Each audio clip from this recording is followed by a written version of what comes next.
Representative Levin. Thank you, Speaker, and thank you. Good afternoon, ladies and gentlemen, and colleagues of the House.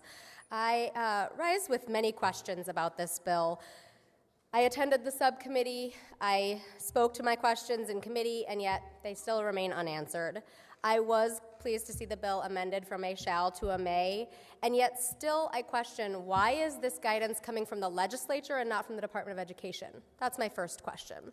My second question is, at what point in a student's need of a therapeutic classroom are we providing them with mineral supplementation, vitamin D and vitamin K2? Is parental consent being attained before we are giving supplements, vitamins, minerals, full-fat dairy products, beef and bacon to students?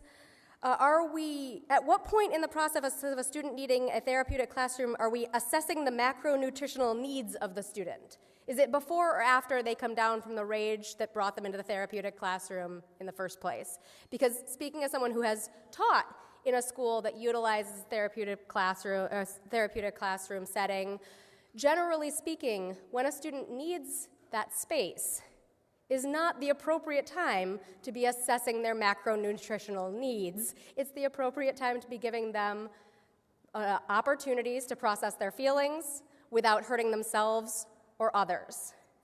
Our therapeutic classroom settings are vitally important.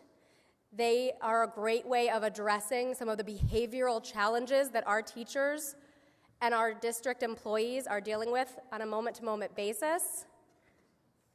And handing over this list of extremely prescriptive and, in my opinion, oddly specific recommendations does not suggest an understanding of the actual process that a school employee is going through when trying to de-escalate a student who is in a heightened state of emotion.